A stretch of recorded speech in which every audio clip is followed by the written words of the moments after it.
Comment Dorcas. Maman Dorcas. Il y a combien en année? Bon. Ça la bref. On a même moi non? Non, moi je suis cannabis au matikaki. Il y a mon tu peux se retrouver dans la orphelinat. Vous avez 9 hours. 9. Oui. Nga liboso petit sana la ndinga yola. Ya mi balé. Ya mbali na o mususu ba ke classe. Beta non lisolo. Combien de bino so 9 bana tata moko ba mamongo. Tata maman baza en vie. Baza en vie te. Maman kufaki. Dans botaki gloire bébé gloire. Na césarienne oui. Et en botaki bébé na césarienne da kufi.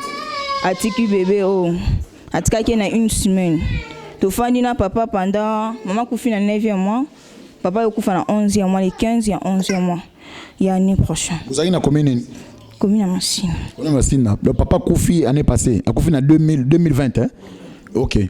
Nous sommes ensemble na papa na maman. Vous avez ensemble, maman Koufi, ba souci wana papa ta nombre, maman ndenga bimaka ko de ko na biso.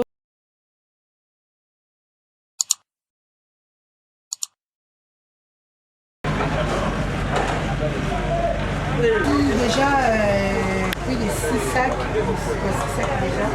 Et puis, le carton, il y a bilamba pour l'association moi c'est à mon côté. Il y a bino maman Anne Karamba et moi c'est à mon côté. Pour la pambola bino. Na moi mukeo pour la pambola bibiso na tolo na sena moi c'est à mon côté. La fondation moi c'est à mon côté. To linga blato ketika que moi c'est pas petit rien. Ils ont moi le moi ya drafté. Moi il y a pas un petit rien on dit ma pambola bibiso na nzela pe ya bande comme ça na nzela nanga. To même la bana ça moi loso attends moi c'est moule donc c'est bon bilamba bazipika nzoto pesa moi savon basukula bilamba moi lui na bakokali na bango eloko parce que on sait jamais qui vient ça biso ke esengeli to kabola biloko na biso na bao bazangi donc tant ozo pesa moi nous akufela ba parents tant ozo pesa moi nous akufela tata akufela mama et ça ozo kota nzambe nini donc na moi muki obiso batozana makolo to na maboko to na makasi na nzoto tozo sala yango tozo sala nzamba zo pia biso tozo lia moi 80 20 to tie pembeni pona kopambola ba orphelin tozo kene na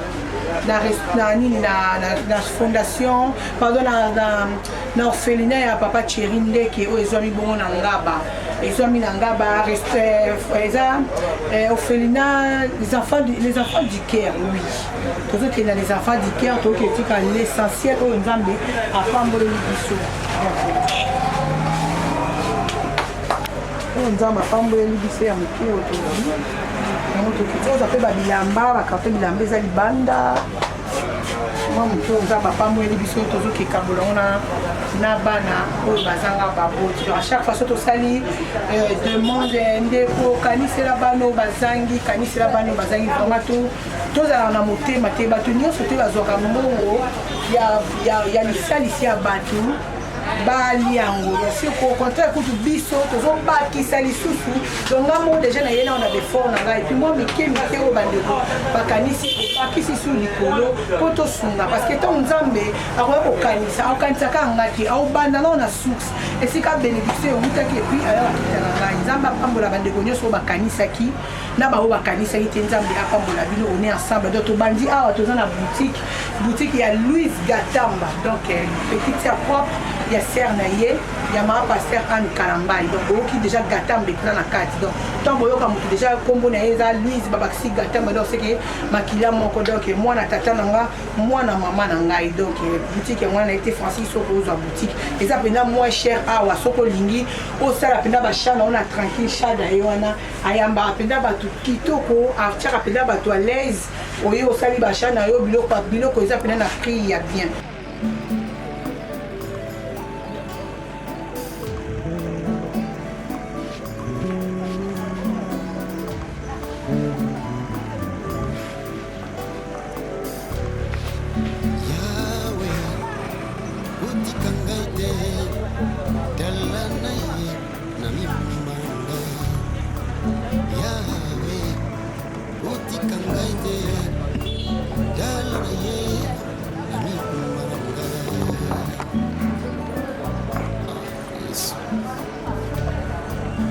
Yahweh, utika ngaite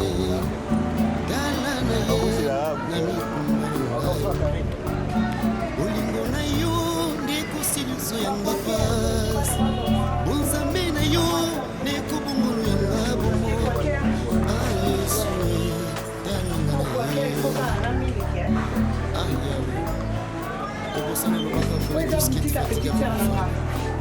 Boutique à Louise Gatamba.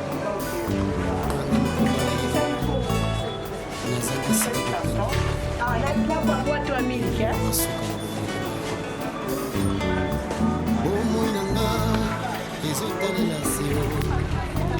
libota na ngai esemboli miso epai na yo mobali lobansuka bomoi na ngai ezotalela se yo libota na ngai esemboli miso epai na yo mpona makasi ya nzoto butu mobimba mpe azwaki eloko te ntango koti likambo na ye tala bikamwa ye impossible ekomaki possible mbisi etondaki monyama yesu lobi nini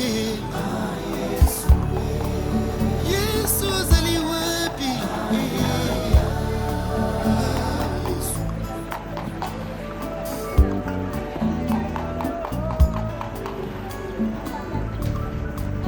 olembani eloko te soya pamoselango butubutu pisa mwana mobali monaki talita komia pamba mowe azongi na bomoi ebongola zelo azalaki mokufi mongonga pamba yokaki alamukaki onyonso eza na se ya nguya ya maloba na yo onyonso eza na se ya nguya ya maloba na yo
Shalom, shalom, Libota Nzambe, Balana Sopor dans le monde entier. C'est votre humble prophète Samuel Eric, votre présentateur, il y a Tolonacé, je crois. Fondation Mosa Mokonzi, pas maman Nabiso, maman Tolonacé, maman Anne Kalambay. Je crois, dans la deuxième année de la fondation, il y a une visite, il y a Ophelina, il y a papa Nabiso, pasteur Tcherinde qui est à Paris, précisément en France. Il y a le roi Outaki France. Il y a un système à Matthieu 7.7, tu es la orphelin avec le paix que Dieu a appelé ça qui n'a pas beaucoup à boire qui refait un moro.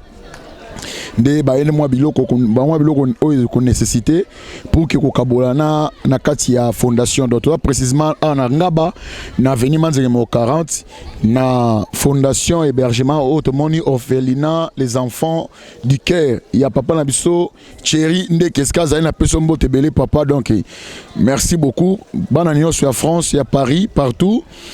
Donc nous sommes là pour accompagner Maman Tolo Nassé, au Babinge Mosa Mokonzi, Fondation TV, mais pour accompagner Maman Anna, Toko Tanakati Bourmona, Ndenge Makamboza qui s'est déroulé. Et nous sommes là, dans Toza Penza de cœur, date à l'Ezaïda Timoko historique, Tokutana Awa, Tozala Awawa, Tozala bord ensemble, et je crois Yangwana, Nassima Kamera n'a moni les faciles et nobles, toujours, malgré Moussa les a obligés de Tozala. Ok, Toko Tanakati Bourmona.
Alors,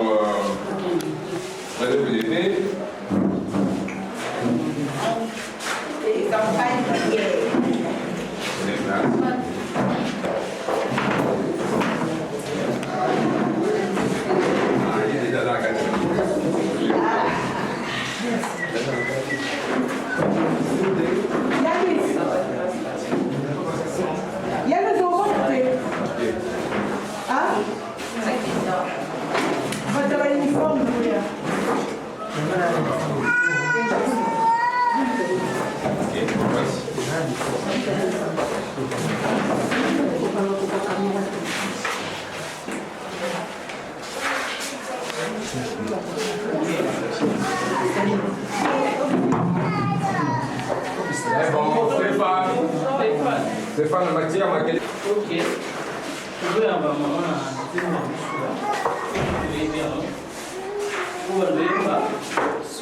soyez la bienvenue, maman, soyez la bienvenue, papa. La maison du cœur vous accueille. La maison du cœur vous accueille.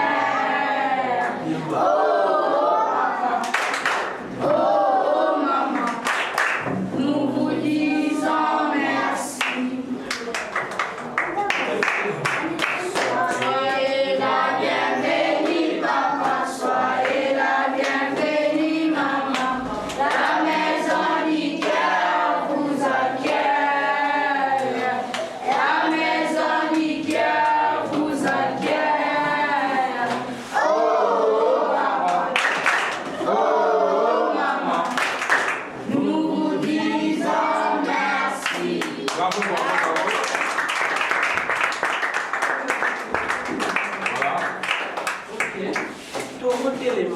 Nous allons faire une prière.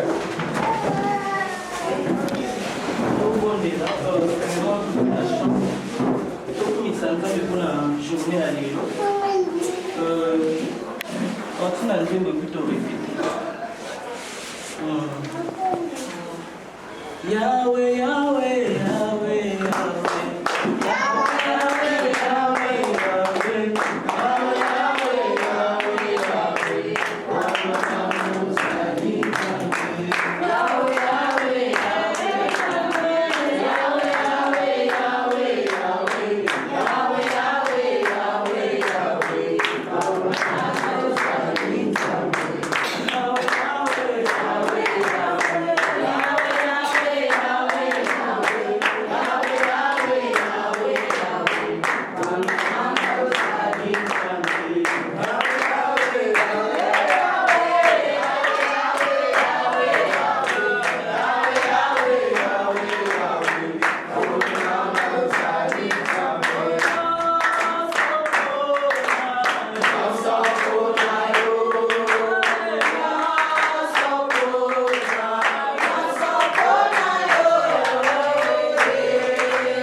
faire prière. Voilà, au Gangami Sunabiso, les enfants veulent piquer. Nous avons aidé Tata au orphelin, nous avons aidé Maman au orphelin.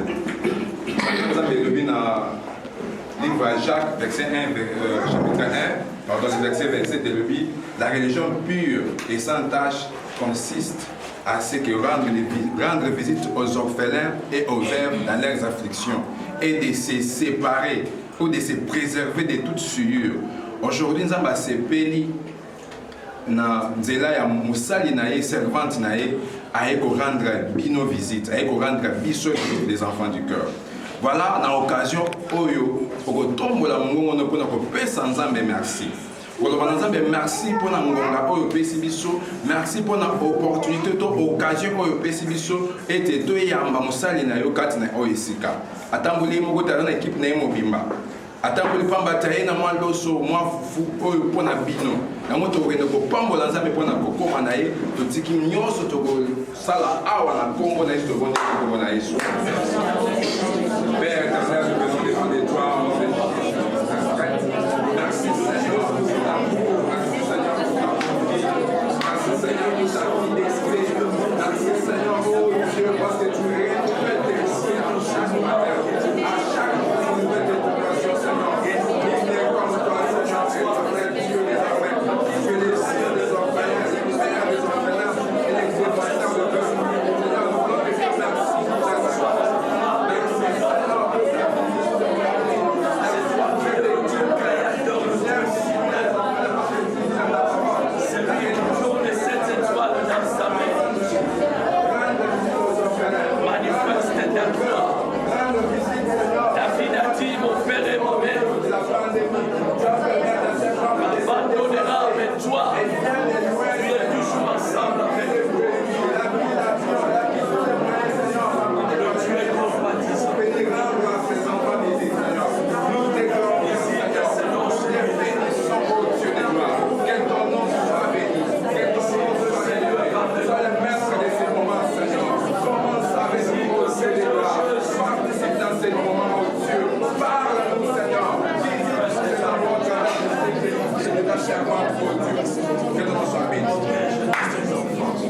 les enfants beaucoup de leur web ça dans Nzambe abak c'est la maman ebele parce que na mukira azwaka makanisi bino et puis ça mène dans la tebelete auti musika a braver ba obstacle nyonso ya coronavirus ya ba transport ya avion ba moyen nyonso esalami na maboko ya bato donc aya kosala action okende kopambola mama oyebisa nzambe apesa ye ebele nzambe akanisela ye na geste oyo asali nzambe afulukisa mosala na ye afulukisa ministère na ye afulukisa kombo na ye ntango na mokili mobimba topamboli mama tokende na kombo na yesu.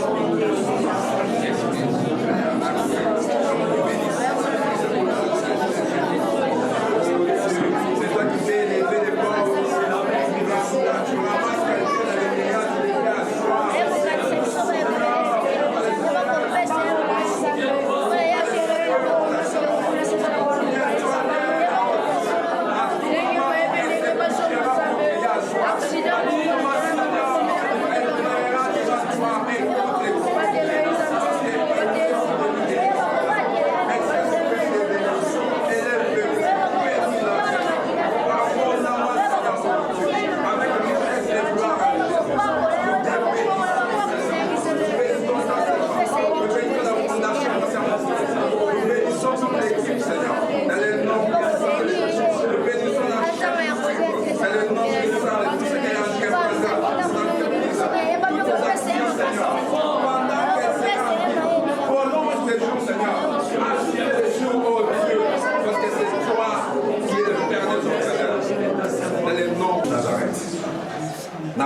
sur 3 fois, merci Seigneur Jésus. Merci Seigneur Jésus. Merci Seigneur Jésus. Merci Seigneur Jésus. Amen.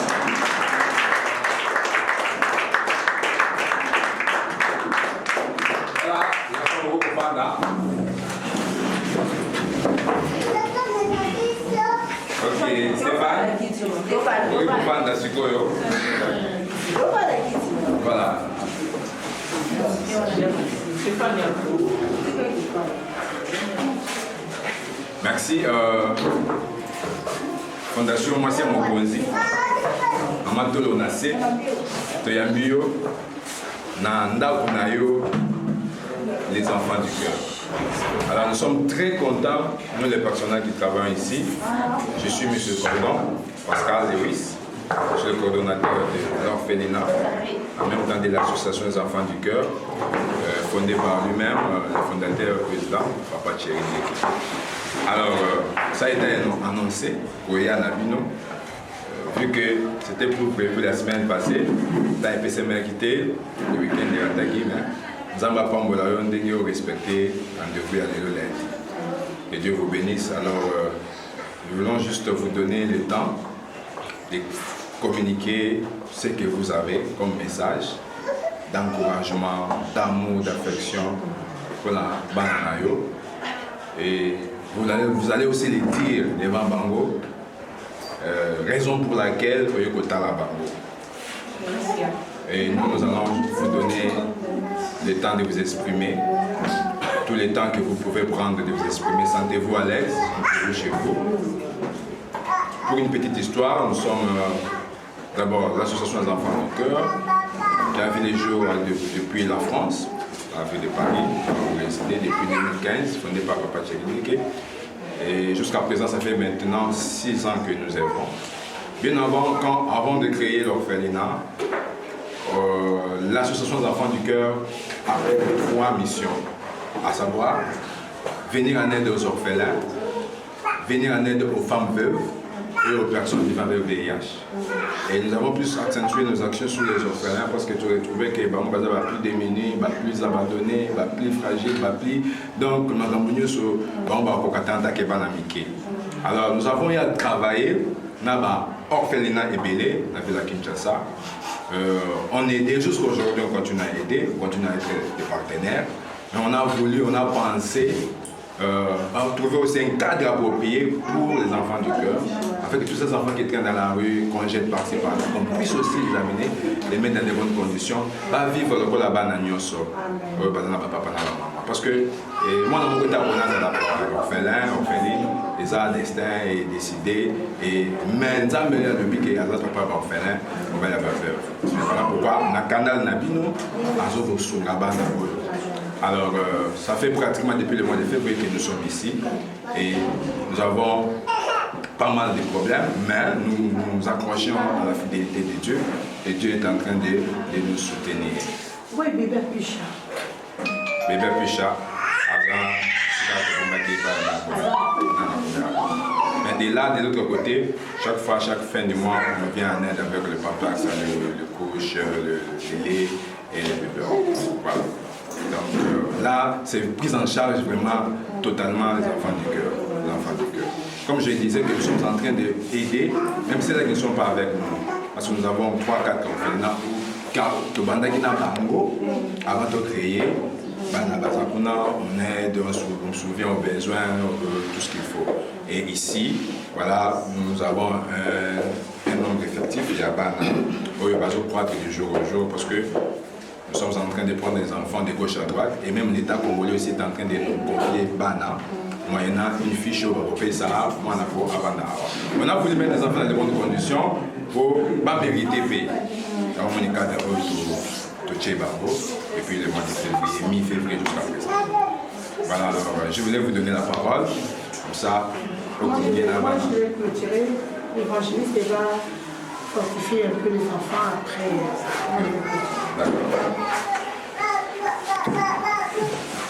Alléluia. Amen. Nazo Pamola Nzambe, votre mes habiletés, na occasion, na opportunité, oyo Nzambe asali biso. Nazo ebisaka bana bozala ba oyo bokozala obéissance, bokoyeba Nzambe, bolinga Nzambe kati na bomoi na bino. Eloko eleki Nzambe eza te. Bakopesa oyo lo t-shirt, bapesi yo basket, bapesi yo nyonso tu, mais eloko eza très important na kati ya vie ya moto ezalaka Yesu Mesia. Po ye nde moto azali fondation. Nami mona te naza délaissé, abandonné. Nami mona te ke na suki. Mais soki na tomboli miso nanga e na belele pa na Nzambe oyo apesaka mayele, apesaka makasi, akobatela yo okokola malamu. Pourquoi? Parce que oza yo moko te na samoi. Soki Nzambe a utilisé sa servante pour aya kopesa moke oyo aza na yango, cela veut dire que aza moko mpe kolakisa lokola ange de l'Éternel pour na koparticiper elongo na vie na bino. Alléluia. Amen.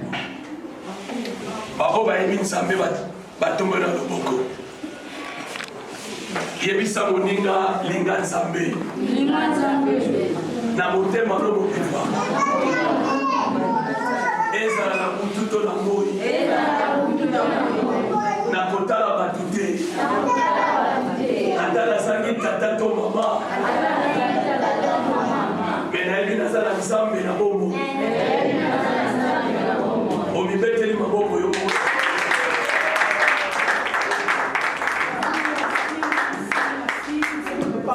Vraiment programme Fainaya depuis place Mouzaki Liboso.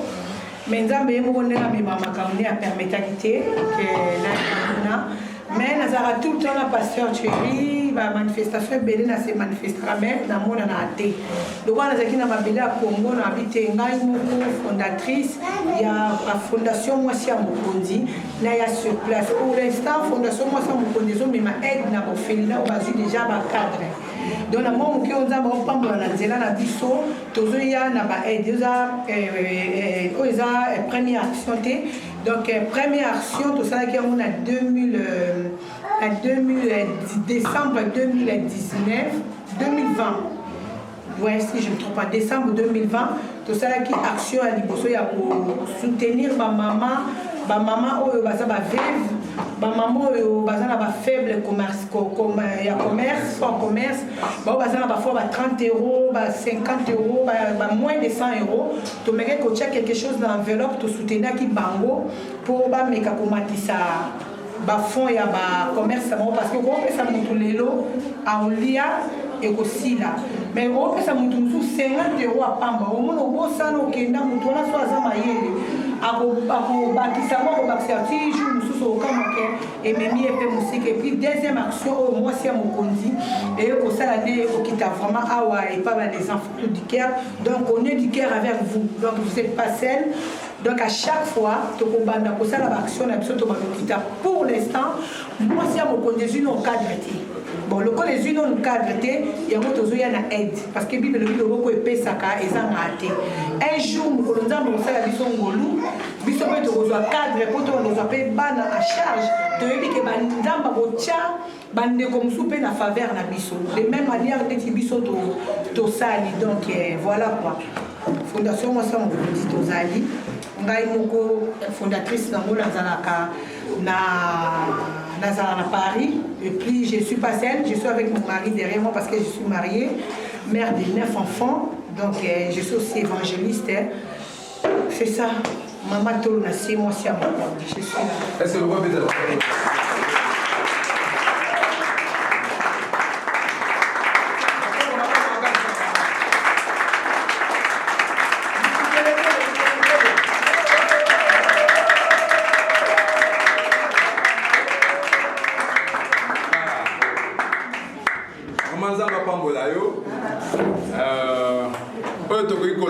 malobana ezaka que tozala reconnaissant na suka pona musala oyo zosala et puis pona ministère na yo toza orphelinat bien que papa Tchegaza kuna mais mingi difficulté za awa. Je crois qu'au travers salon des opprimés live ça na Facebook combien nous sommes en difficulté. Mingi difficulté parce que les gens qui pourront nous suivre au travers vous, au travers de votre chaîne, peuvent aussi venir en aide de ces enfants. Difficultés liées par rapport d'abord aux santé, parce que tout d'abord, jusqu'à présent, aujourd'hui, subvention de mon côté, pour permettre qu'à Bissau, tout assurer l'assurance santé na bango. Donc, il y a des enfants qui sont malades. Par exemple, le cas de ce petit Stéphane, il n'était pas venu comme ça. Avec Hollanda qui m'a détruit. D'autres, ça a quitté. Un enfant de 5 ans pesait 8 kilos. C'était pratiquement impossible. Et là, grâce à Zambé, à travers Nzira Batou, il a commencé à récupérer. Mais ce n'est pas fini. Il est sous, à l'étape, il y a mis sous, à son moment, il y a des cataractes, il a mis sous les balais, ils ont 5 opérations. Il a paralysé le col, le beau corona, il y a gauche, dans le col. Nous sommes en train de suivre un diagnostic, il a dû à des bandes abandonnées, Mali et tout ça. Alors, il faut maintenant scanner, tout va là-bas. Donc, ce n'est pas encore fini pour lui. Ce n'est pas seulement tout. La santé, c'est en général pour la bande à Nyos. Par exemple, cet enfant, elle s'appelle Glacia. C'est une fille. Il soit là, il est calipé dans le centre des opprimés. Il est marat quand il a repassé. A repassé dans la cicatrice. Ah ouais, c'est mon Congo, a repassé. Jusqu'à Biépé, dans le problème. Et maman, c'est pas encore léger. Donc il faut pas un neuropédiatre à les moutous, battre scan parce que les gars qui ont bandanaé, c'est un kiné mais similité. Donc il faut commencer par le début, donc scanner moutous, batanaé, comment est-ce que les temps sous traumatisme, on a faire subir et déranger les nerfs, tout ça c'est une santé, c'est une priorité pour la Bissau. Alors les cas ils ont révélé.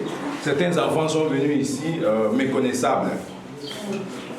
2 mois où Baba dit Awa, Zambassa de grâce, Bakomi Koseka, Bakomi Kunaesengo, et puis les autres services sur les sous-soisa, éducation.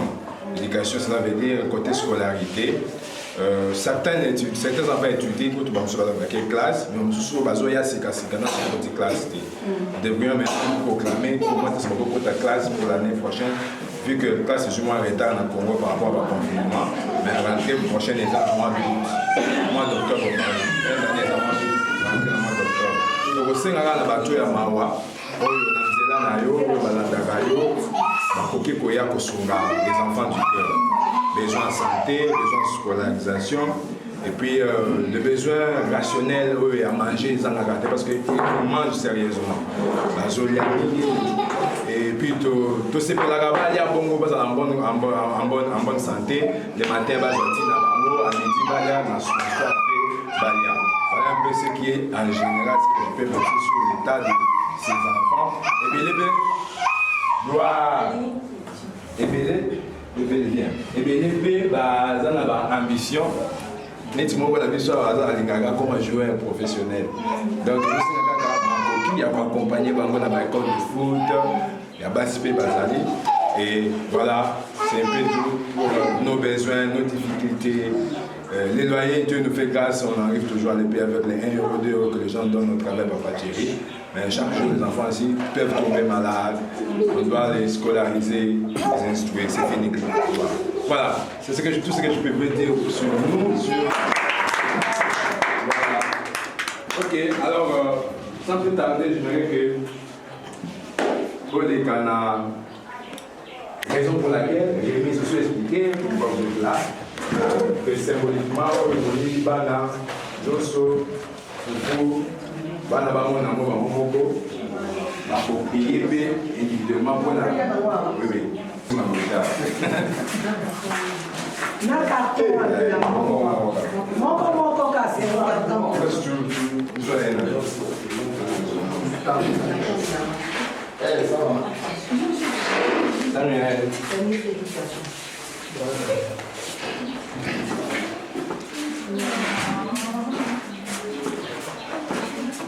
Vous les avez évidemment, non?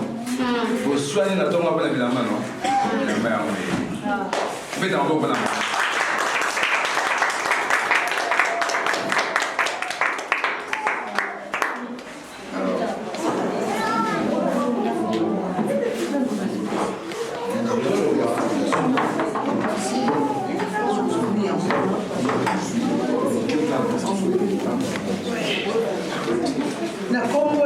fondation mwasi ya mokonzi oyo ya mokete ozi nzambe asali biso ngolu yango.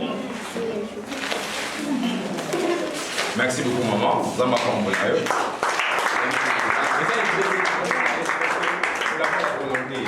Volonté wana motema monene na kosunga bapelin nzambe vraiment action ebele. Merci beaucoup. Est-ce que beaucoup peut être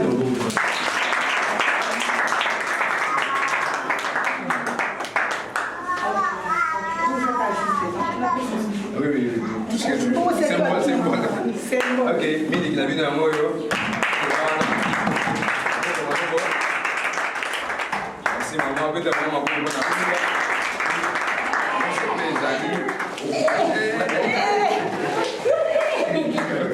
merci maman.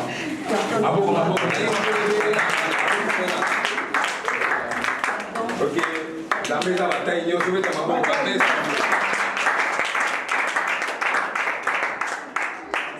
Merci. Ouais, parce que pesali, donc on a mélangé. Là, vous avez mélangé, parce que vous avez en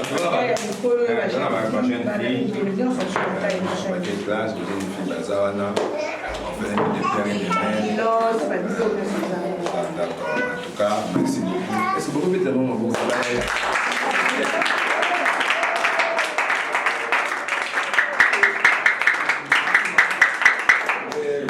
que Dieu vous bénisse. Donc, non, ils sont là.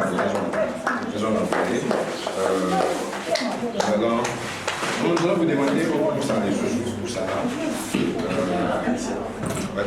Les enfants, pour ça là, David, pour ça là, ça nous prend vraiment. Il faut que les femmes ont une bonne délire à moi d'expliquer. Ça, mais quand on a tout dit, on a dit la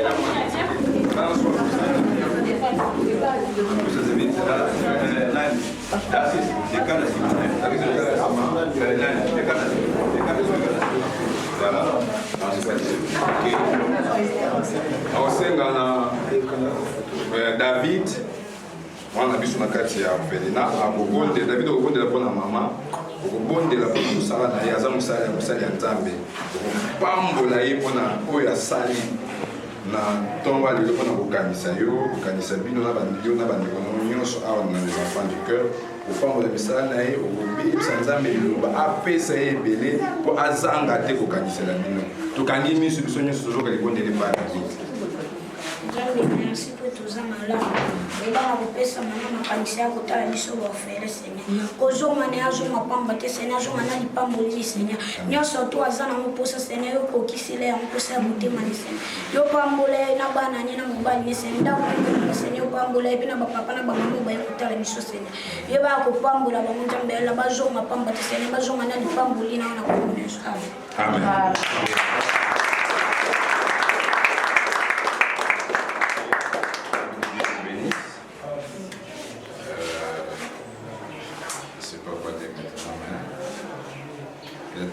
Cette prière parce que nous le font la salle à tous les jours après ma été nous allons se soulever les athées nous allons toucher le Dieu comme je maintenant que Dieu vous bénisse encore allez ma beaucoup pour la maman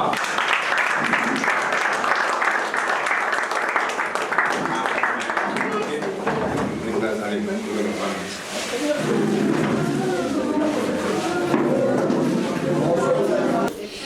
Shalom, la nyonso balanda biso na kati ya notre chaîne na biso monene oyo tobengango mwasa mokonzi ya mama tolo na se mama Anne, je crois azalaki abutaki France tozani awawa toyi kosala oyo ezali aide ka ndenge motema malamu ezala nango toyi awa na fondation ya papa Chirindeke mon pasteur Chirindeke prophète nolinga mingi yeyo donc merci beaucoup toza awa pena toyi na siège na Manzengel na Ngaba manzeme au 40 eska wapesika pena fondation sikezali fondation ya iza masolo te muso za masolo libanda te to mona siège to moni bana to moni en tout cas équipe iza pena ya kofanda ya makasi donc to sola na cordon pendant quelques minutes on kira na cordon Ok, mbote papa. Mbote papa, merci. Boni. Qui m'y est en Angola Nzambi. Tout le monde est cordé à Kati, il y a orphelinat, les enfants du cœur. Il y a papa Tcherindeke, ou Wapazana Mikilia Poto. Tout le monde est en résidence, kuna tout cela qui n'a pas été vu tant qu'on est aux Obana, moi là dans cimetière, et Clovis, tout le monde est en résidence. Oui, tout cela est émission, dans Binza, oui, juste dans Kota Soukamirewana, et les lots, tout ça, awa. Cordon. Tout le monde est bana. Tout le monde est au lobby, nous expliquer ba difficulté beaucoup dans nango ndenge au lobby. Qui cordon yo ba pesa ki ona. Eza copté, même souper boulot na boulé zate ndé au nimino za cordon. Voilà, non le beza copté parce que je sais gagner mon pain, pas avec ça. Je travaille quelque part. Voilà.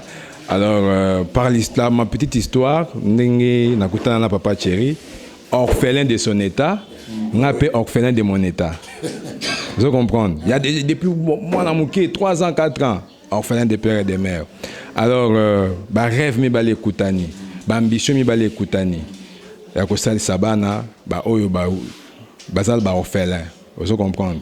Donc, ils ont coopté parce que déjà, Naza, Nalukakali pas quelque part, Naza bénévole. Depuis Fondation Ibanda, depuis 2015-2021, Naza bénévole. Vous comprenez? Les noms? Je m'appelle Pascal Lewis Kaninda. Pascal Lewis Kaninda. Motivation ni ozala nango na kati ya orphelinat, quelles sont les motivations ni ozala nango? Voilà, motivation est la vie d'un orphelin. Pas si à moi na étiqué.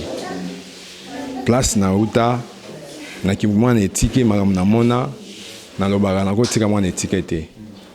Na ko qui jamais ko tika moi na étiqueté na ko jamais comment na orphelin zo souffrir. Alors, ce qui nous a salinga grâce lelo na koli na balipe na boti pourquoi pas na sungaba na oyo pour pas perdre espoir parce que quand on est orphelin et surtout abandonné on peut perdre espoir négligé on simba machette on boto la batubilo qu'on a balabala et pour sa classe et kozalate vous voyez. Alors si nous avons eu la chance il y a ozwa moi batoma basali sayo au Koli, au Tangi, au Silicio, au université. Les lots au Bali, au Balobaka, au Fela Tanganini, Yoko Tatate, Mamate, Menzamba Salicie. Voilà. Des papas qui peuvent connaître ces cas-là. Histoire, vision, témoignage, Yangonde, et la motivation à Bissot. Ok, merci beaucoup. Question est Souka. Il y a Souka, où il y a tout, question pour moi, il y a peine Souka. Papa Pascal. Tant que vous avez histoire à Banu Ezoya, na yo moko, et là on est quoi, ça va parler de Sundola Rabana, qui bat que Sundola Rabana, et là on est quoi, ça va malade trop de Rabana, n'engue balobaka, au soro beaucoup les mona banda, qui beaucoup les lima. Je vais faire repasser. Voilà, je vais faire repasser. Tout le monde est à moi, moi si ça les passe, moi na mukebo ebete lo ko mokote. Pour bana presque bana nyonso bana oba uta bana libanda, bana mbana baba bandoki. Wana on est raté. Skoyo et là on est au tala ba parents ba la ne soit monde atier na tolo na se. Ni no ko ibisa bango quel que soit tâche il y a des difficultés papa maman parce que ming aga mi ba cause biza ba divorce. C'est une ligne conseil moi ou t'es pas na yo. Voilà, merci na ibisa na batata na ba maman o bazolanda biso mukana nzambe lobi moi nazali pamboli.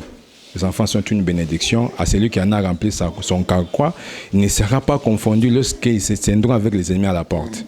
Cela veut dire, bana, moi, na nyon, sont les pamboli.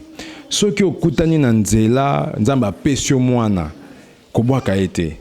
Ceux qui ont besoin de bakuto, au botier na risque, ou soit, parents, moi, na koufi, yo maman, ou ko remplacer maman wana, aux unités, moi, no grâce, ya ba repasser, il pas maratra nae.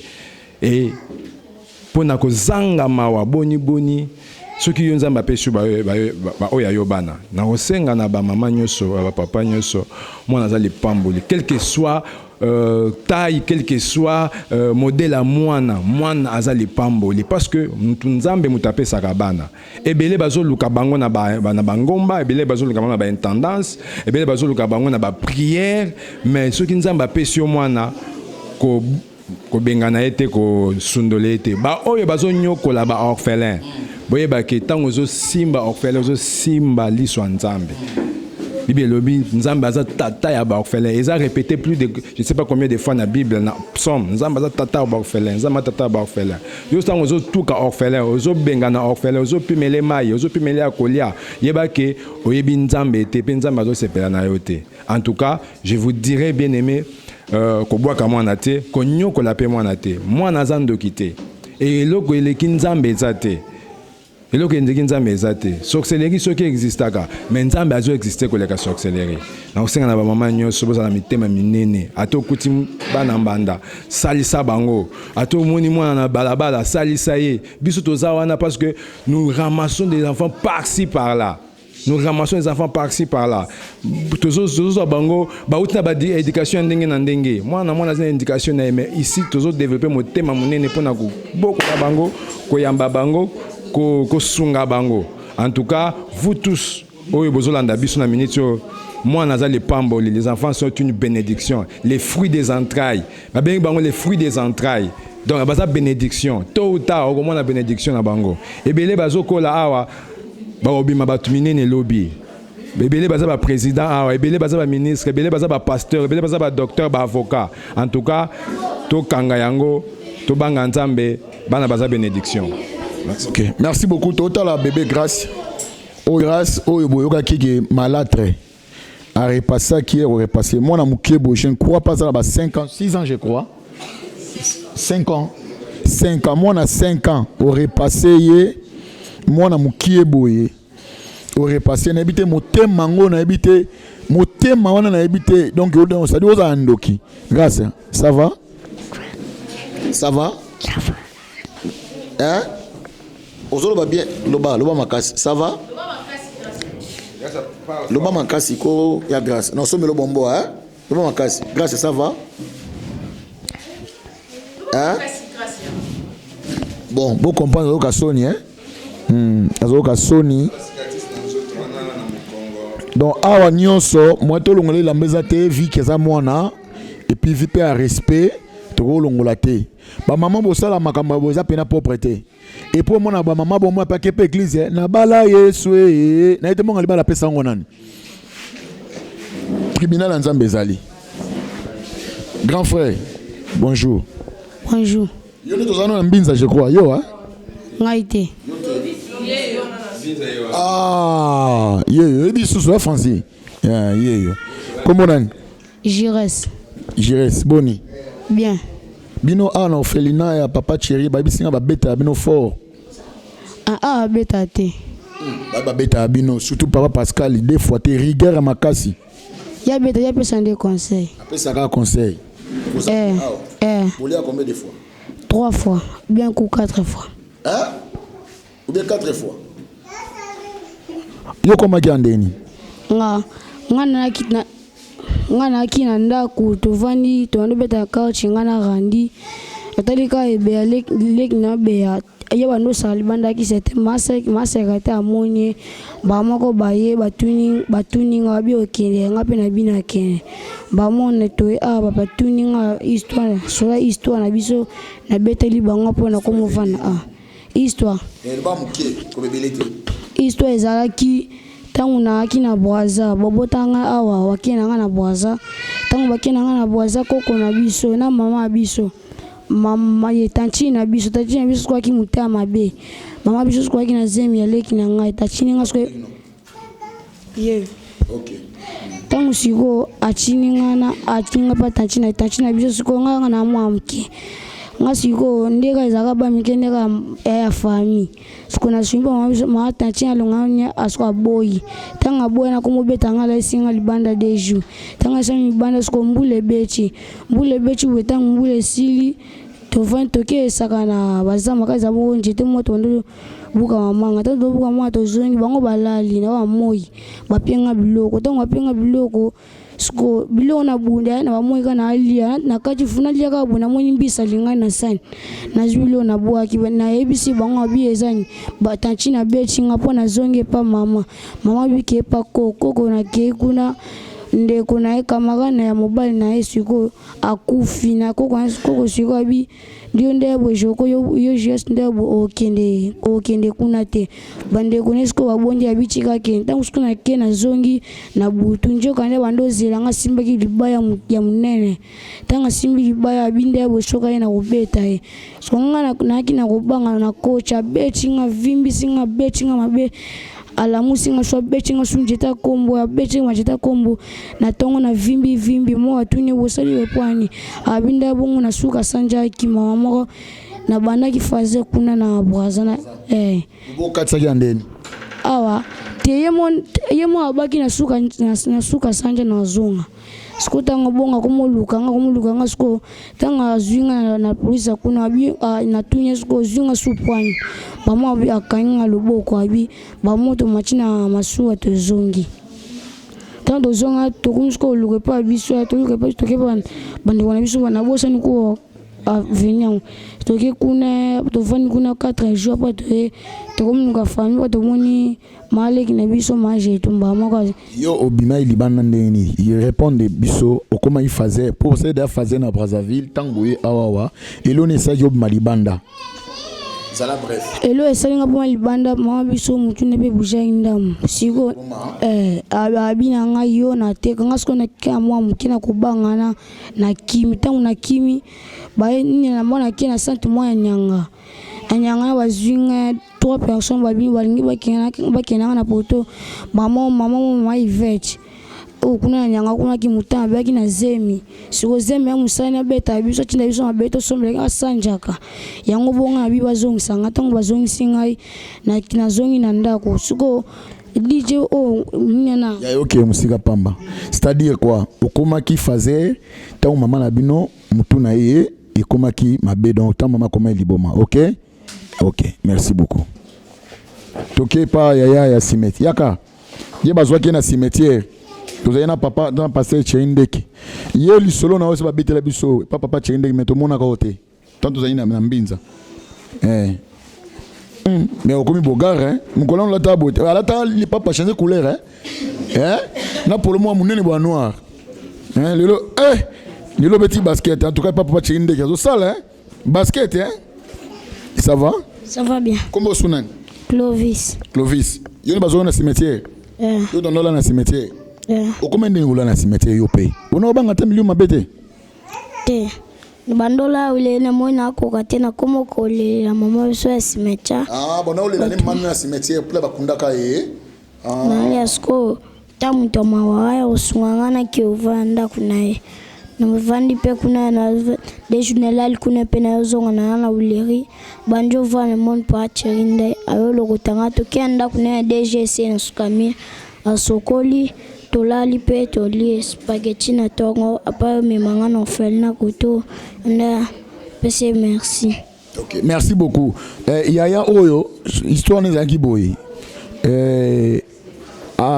Kabilo ka ba malâtre. Kabilo ka ba malâtre konyokola ti mwana bimaki loka yeba ki place ba kuna mama wana cimetière donc yepona ete maza mwana muke bika ino mama bango ala ali na cimetière donc na kola la kuna cimetière kolela mama bango na cimetière kati mama kola muka a ozwaye donc tala mambele kana kati Kishasa mwana oyo malâtre beta ya bengana ye nde ana kolela kati cimetière ndi papa Chirinde kazoki na Luilerie donc mkoto kena kuna to mona ngazaka très sale mais Ophelina papa Chéri donc pembe ne batamaki pembe bando bima aoli ape moi 4 fois par jour yaka to suksa yo to monane Dorcas ma Dorcas yo combien en ndeni bon zala bref on memina mwana non mwana suka na biso matikaki yo na mwana suka bo se retrouver na 4 orphelinat toza 9 vous en 9 awa 9 nga liboso petit sana la ndinga yo wana ya mibale ya mobali na o mususu bake classe beta na lisolo comment de bino so bo am 9 bana tata moko ba mamongo tata na mama baza envie te maman kufaki dans abotaki gloire bébé gloire na césarienne oui et abotaki bébé na césarienne nda kufi atiki bébé atikaki na 1 semaine tofandi na papa pendant maman kufi na 9e mois, papa yokufa na 11e mois, les 15 et 11e mois. Il y a l'année prochaine. Vous avez une commune? Commune à Massina. Le papa Koufi l'année passée, a Koufi en 2020, hein? Ok. Nous sommes ensemble, na papa na maman. Vous avez ensemble, maman Koufi, ba souci wana papa ta nombre, maman nenga bima ka ko depo na biso. Ok. 9. Quand papa yo kufa, to longa place to zaki to ina rond-point ngaba et pas ba maman le ki na biso. O ba boti bazali mwana mama biso maman moko papa moko. To fandi na bango mea, o to vivre kuna. O ntimate. Lokola ba maman le ki na biso te. Loka ba étranger. Kolia bana. Ba maman le ki propre. Kolia na passe donc po ba longa ta mwana salita sumbi donc ko beta. Ko loba ba ko psela no matibo e suka la 100 francs basé en maiti. Ya munene ne fils kaka ba kopo etonda ka ba mona bino lo pango meliti mais eza en sukalité. Coco bon. Oh ok, d'accord, bon comprendre l'émotion. Yaya moi si na bazan 9 awa et papa Tchendeke. Je crois tolonase tokoya kozwa bino nyonso 9 tofan to sala émission vraiment na permission papa bino so 9 donc biso tolonase tokozonga yo faut beta histoire oyo ata bino moko na ba famille pe tozalaka comment koza mutema beti na niveau oyo hein bana ndeko no propre papa na mama ba kufi ba yepa na bino donc soukali à 100 francs, et ça pas même soukali même pas 1 euro, même pas 1 centime. Donc bâtir bassin, bâtir na habité maya kala muni wana melisa ba ngoto ndeni. Moi na oya mukebe loko to soge asali kaka, donc pour nous faut ko beta ko finga, lelo bango nyonso 9 bana 4 orphelinat. Chance kutu bazaba na basa malamu so ba basa mabe je crois ba ba chege. Toya beta no solo ya. Comment on Bakumba bien, comment on a dit? Dorcas. Esther. Bakumba Bible. Boya. Binoso bakumba Bible bo banana. Ya liboso. Dorcas, Esther, Moïse, Rachel, 5, Ritz, 6, Ben, 7, Christelle, 8, Juliana. Tamoko bana ndeko na yo. Ko mitema nini batu bazala nango? Mitema nini yango balobaka so bobotami na libuma mama boko botama 10 boko botama 12 bobotama bino so mitema moko teza pasi yango toyebaka nzambe so toyebi nzambe ta musu tondo sala na mabete po mutu azana na Yesu kati na ye molimo mosanto banotindeka na bakota bien non tellement pasi na malobe kimi nzambe ka azwa so na bango. Bo comprendre l'émotion ya maman alambaka na wapi. Tozana le peine en zone hein. OK. Merci. Je crois tozo chité awa. Maman comme suna yo tozana dans zone. Karine Kibu. Maman Karine. Yonde maman malewa ya awa. Ngai. Par jour. Olamba ba combien de nzungu? Par jour pour na lamba 3 fois par jour. Natango ba meliti na midi to lambilo sabulai na msunto kalingi na poka to lambi bloko nyonso na mbala moko. Ozano jeune makasi. Elo ni esali ke o kota na association puis o fa na bana tandis que pour obeta ko ka pe vina yo, okoza pe na ndaku na yo, mais elo ni motivé yo pour o lingo sala, musala pour na kosunga ba orphelin, musala mo ezana ni 10 francs. Faut na le bon malam. Na ebita ba futa ko hein. Ni di frère loro moko te mais yo ndimi osalango na motivation nini bon so nandima musalo parce que na famille nanga côté papa côté maman toza plus ba orphelin bazebile parce que on a bandé comme on qui ndenge ba onyo comment baza maltraité et bandé ko touchenga peu en plus na zaka un système so na dit na genda na pesa ra mingi ba orphelin na sombi mo eloko na pesi ba orphelin na ça bilamba.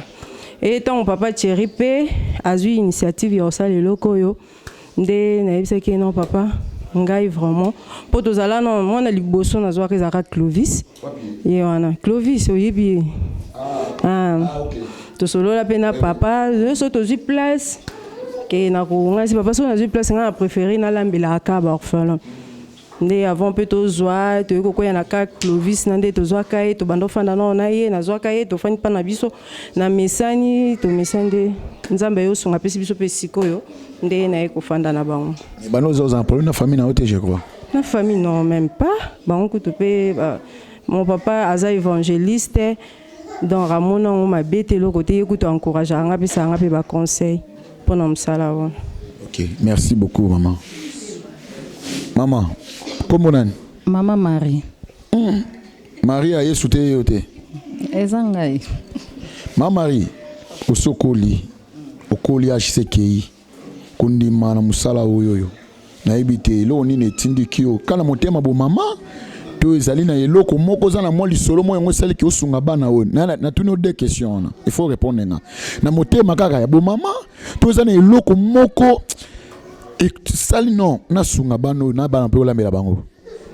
Bon, question liboso oyo tuni ezaka na motema bo mama po kotela pe ngana libota na toza na bana etike batikala pe mingi na kufela pe bandeko totika na orphelin belé baza na ndako kotala nga moko pe papa mama bakufa habite fona salaka musala wana na bandeko vanda pe na bana ngo kusunga bango lisusu ezaka kova na bana wana koyeba ke kobatela bango kaka ba conseil na magambo nyonso tu do na magambo nyonso tu o esengi ke mama pa ko sala pona mwana bana ndo moni eloko esenga ke to sala misala wana. Je crois, merci beaucoup. Tu as commis presque na souka ya notre émission. Tu as qui na kati ya fondation.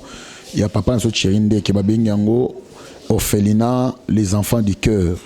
Tu as précisément na Ngaba na avenue Manzeng numéro 40. Ils adressent au Bungate à deux fois au lani biso partout. Si vous avez besoin moi les sungi au sunga au leki par mama tolo na se soke komi na maboko na ye. To isoza na kata Kishasa les cas directement au kutana bango et bakoyamba bino bien. Na pesi mama Rima Sabaoti bambo tebele, na pesi mama Jole mabambo tebele, na pesi bijou bijou de bambo tebele, na pesi papa Carlos Kalambai que mon Dieu te bénisse beaucoup par mon papa, na pesi big manager bambo tebele.